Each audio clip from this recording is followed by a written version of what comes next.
Hello friends, मैं Arun maths पर आपका स्वागत करता हूं। 29 जनवरी का कुछ क्वेश्चन हम लोग एनटीपीसी के आज देखेंगे। तो चलिए देखते हैं। दो संख्याओं का लस उनके मस का 4 गुना है, साथ ही उन दोनों का योगफल 125 है। तदनुसार यदि एक संख्या 100 हो तो दूसरी संख्या ज्ञात कीजिए। तो देखते हैं। देखिए क्या कर रहा है। एलसीएम जो है, एलसीएम एचसीएफ का कितने गुना है? एलसीएम एचसीएफ का 4 गुना है, तो 4 हो गया। और इनका योगफल कितना है? 125। इनको जोड़िए, 4 1 5, 5 दूनी 10, 5 25, गुणा कीजिए, 25 चौका 100, 25 से कम 25 हो गया।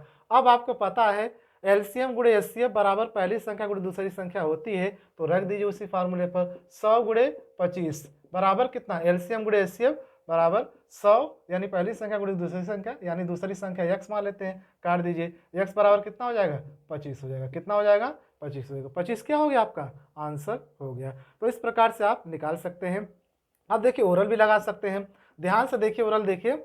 कह रहा है लस उनके म स का 4 गुना है। लस उनके म स का 4 गुना है। अगर म स 1 हो गया तो लस कितना हो गया? 4 हो गया। अब उसके बाद क्या कह रहा है? इन दोनों का योगफल कितना दिया? 125 दिया। इनका योग कीजिए, 4 1 5 हो गया। 5 से भाग दीजिए, 5 10 50 25, और 25 चौका 100, 25 से कम 25, और 100 से 100 कैंसिल हो गया, यानी 25 क्या हो गया? आपका आंसर आ गया। तो इस प्रकार से क्वेश्चन आप आसानी से लगा सकते हैं। तो चलिए हम लोग अगला क्वेश्चन देखते हैं जो पूछे गए हैं।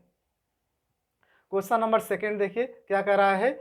दो संख्याओं का अनुपात 3:4 है और उनका म स 4 है, तो उनका ल स ज्ञात कीजिए। तो ल स ज्ञात कीजिए। तो देखिए म स जो होता है वो क्या होता है? म स जो होता है ल स में क्या होता है? शामिल होता है।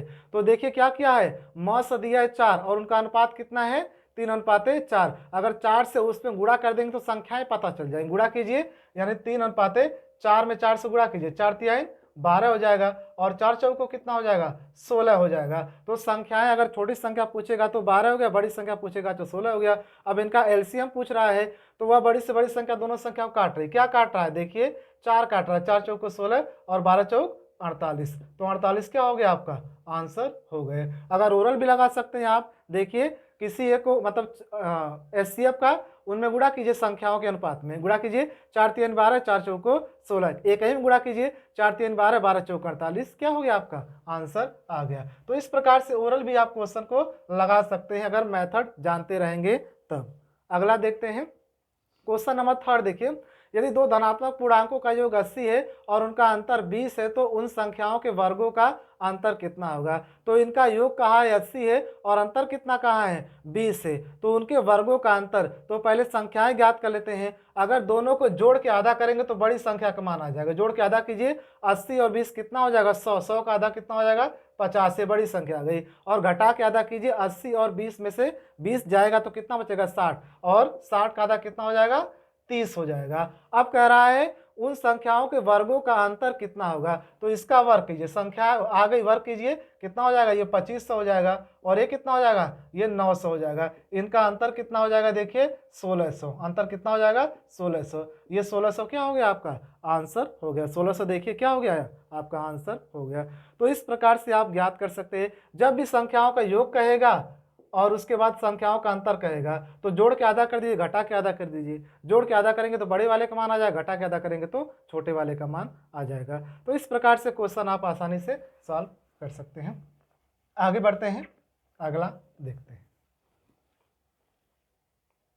क्वेश्चन नंबर 4 देखिए। 3 संख्याएं इस प्रकार हैं कि दूसरी संख्या पहली संख्या से दोगुनी और तीसरी से 3 गुनी है। यदि 3 संख्याओं का औसत 44 है तो बड़ी संख्या ज्ञात कीजिए। जब भी ऐसे क्वेश्चन रहेंगे, आप संख्या को 12 मानिएगा। जो कह रही संख्या उसको 12 मानिए। क्या कह रहा है? दूसरी संख्या पहली से दोगुनी है, यानी दूसरी संख्या पहली से क्या है? दोगुनी। जो संख्या कह रहा है उसी को 12 मान लीजिए। अब 12 मान लिए। अब 12 मानने का कारण क्या है? 12 मानने का कारण ये है कि इसका हम क्या निकाल सकते हैं? इसका 1/4 भी निकाल सकते हैं। 3/4 भी निकाल सकते हैं, 2/3 भी निकाल सकते हैं, तो इसका सब निकाल सकते हैं। इस तरह संख्या क्या मान ली हम, 12 मान लिए। क्या कह रहा है, दूसरी संख्या पहली से दोगुनी है, दूसरी संख्या पहली से दोगुनी है, ये दूसरी जो पहली से दोगुनी है, यानी पहली से दोगुनी का मतलब कितना होगा, 12 हो गया। अब कह रहा और तीसरी से तिगुनी है, ये क्या है, तीसरी से तीनगुनी है, तो इसमें 3 से भाग दीजिए, कितना हो जाएगा, यानी ये 4 हो जाएगा। यानी देखिए 3 चौको 12, कितना हो जाएगा, 3 चौको 12, यानी कितना आ गया, ये 4 आ गया। अब चलिए फिर से एक बार देखते हैं, दूसरी संख्या पहली से दोगुनी, जो दूसरी संख्या पहली से दोगुनी हो गई, और तीसरी से तिगुनी है, और तीसरी से क्या है, देखिए 3 गुनी 3 से गुणा करिए, इसमें 3 चौको 12 हो गया। अब चलिए अब इसको काटिए 2 दूनी 4, 2 छक्के 12, 2 3 6, यानी 3x 6x और 2x हो गया। अब क्या करें, इनका औसत 44 है, तो 3x plus 6x plus 2x बटा 3 बराबर कितना हो गया, ये 44 हो गया। अब इसको जोड़ दीजिए, जोड़िए, इसको जोड़ेंगे तो कितना हो जाएगा, जोड़ेंगे तो ये 11 हो जाएगा, तो 11x हो जाएगा। ये 44 है और गुणे 3 इधर चला जाएगा, यानी काट दीजिए, 11 चौक 44, x बराबर कितना हो जाएगा, 12। x बराबर 12 आ गया। तो क्या पूछा है, बड़ी संख्या पूछा है, तो बड़ी संख्या क्या आपकी है, यानी 6x से गुणा कर दी इसमें, 12 छक 72, यानी 72 क्या हो गया, आपका आंसर हो गया। तो इस प्रकार से आप लगा सकते हैं इसको। देखिए ध्यान से, बहुत ही सिंपल मेथड है, आसानी से सॉल्व कर सकते हैं।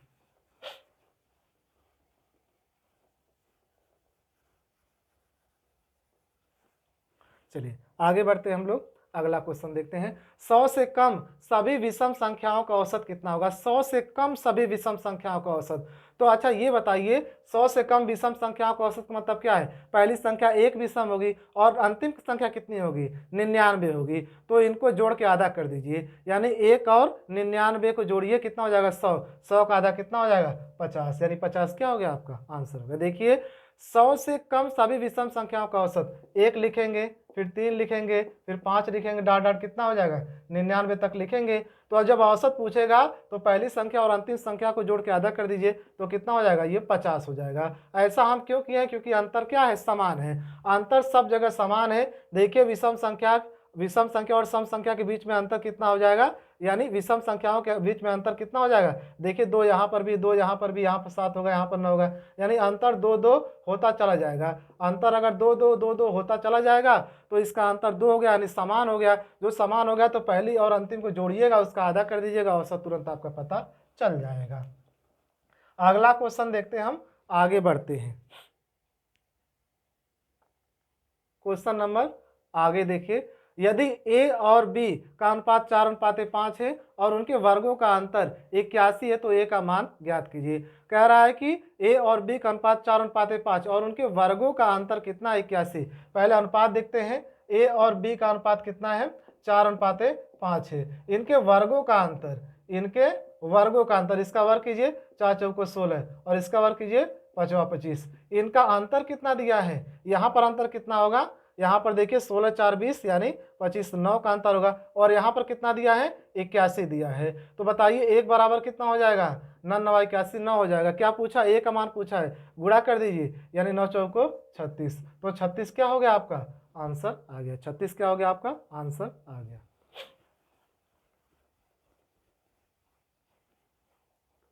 अगला देखते हैं, यदि a तथा b 3:4 के अनुपात में है, b तथा c 12:13 के अनुपात में है, तो a तथा c का अनुपात क्या होगा। तो देख लीजिए, यानी a अनुपात b का अनुपात कितना है, 3:4 है, और b अनुपात c का अनुपात कितना है, 12:13 है। जब भी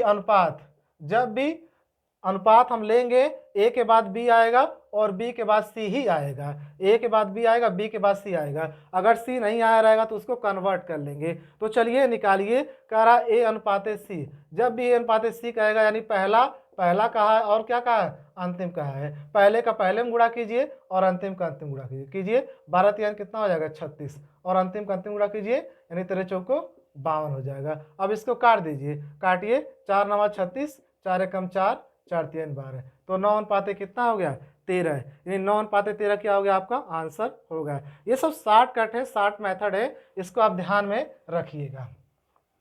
अगला क्वेश्चन हम लोग देखते हैं। ये सभी क्वेश्चन ये 29 तारीख के आए हुए हैं, जो एनटीपीसी में वही आपको बताया जा रहा है। क्वेश्चन नंबर 8 देखिए, किसी कॉलेज में छात्र और छात्राओं का अनुपात 3:2 है। यदि छात्रों के 20% तथा छात्राओं के 25% वयस्क हैं तो उन विद्यार्थियों की प्रतिशतता जो वयस्क नहीं है निम्नलिखित है। तो देखिए, जो अनुपात होगा, चाहे दुनिया का कोई भी अनुपात हो जाए, अनुपात समान संख्या में समान बढ़ता है, समान घटता है, समान भाग होता है, समान गुणा होता है।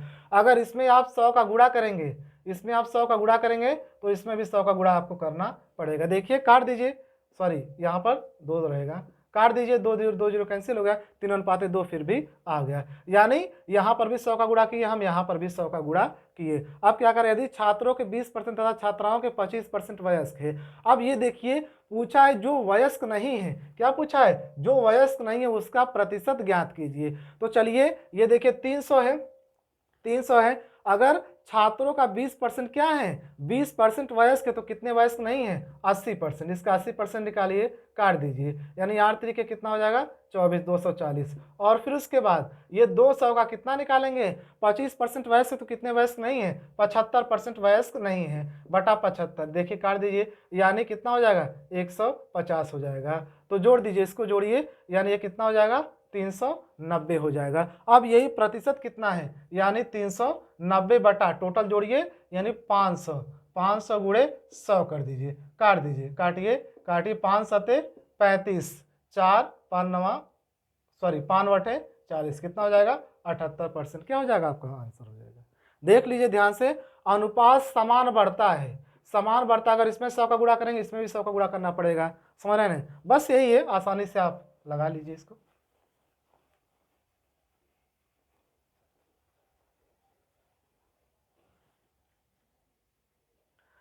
नवा देखिए, किसी वस्तु को 72 रुपये में बेचने पर 10% की हानि होती है, 5% का लाभ प्राप्त करने के लिए उस वस्तु का विक्रय मूल्य कितना होगा। यानी 72 रुपये में आप बेच रहे हैं तो कितना हानि हो रही, 10%, तो किसके बराबर हो गया, ये 90 के बराबर हो गया। और क्या चाहिए आपको, लाभ चाहिए, कितना, 5%, तो ये कितना हो जाएगा, 105। अगर यहाँ पर 100 का गुणा करेंगे तो क्रय मूल्य आ जाएगा, 100 का गुणा करेंगे क्रय मूल्य आ जाएगा। पूछ रहा है विक्रय मूल्य, यानी विक्रय मूल्य कितना होना चाहिए, 105, यानी 105 हो गया। काट दीजिए, काटिए, 9 एकम 9, 9 अठे 72, 5 दूनी 10, 5 दूनी 10, 5 एकम 5, 2 चौकू 8, 4 एकम 4, 4 दूनी 8, कितना आंसर आ जाएगा, यानी 84 आपका आंसर आ जाएगा। तो इस प्रकार से क्वेश्चन सॉल्व करेंगे तो चुटकियों में सभी क्वेश्चन सॉल्व होते चले जाएंगे। अगला देखते हैं, आज का लास्ट क्वेश्चन है, यदि किसी वस्तु को 240 रुपये में बेचने पर 20% का लाभ होता है तो उस वस्तु का क्रय मूल्य ज्ञात कीजिए। तो देखिए 240 रुपया में बेच रहा है तो कितना का लाभ हो रहा है, 20% के कितने के बराबर हो गया, 120 के बराबर हो गया, गुणे 100 कर दीजिए, काट दीजिए, आंसर हो गया 12 दूनी 24, कितना आंसर हो गया, 200 आपका आंसर हो गया। तो दोस्तों इस प्रकार से हम लोग एनटीपीसी मतलब 29 तारीख के कुछ क्वेश्चन देखे, जो क्वेश्चन मुझको मिल रहे हैं यानी विद्यार्थियों के माध्यम से, वही क्वेश्चन मैं आपको बता रहा हूं। तो वीडियो देखने के लिए धन्यवाद। यदि आपको वीडियो पसंद आ रहा है तो लाइक शेयर और सब्सक्राइब जरूर करें।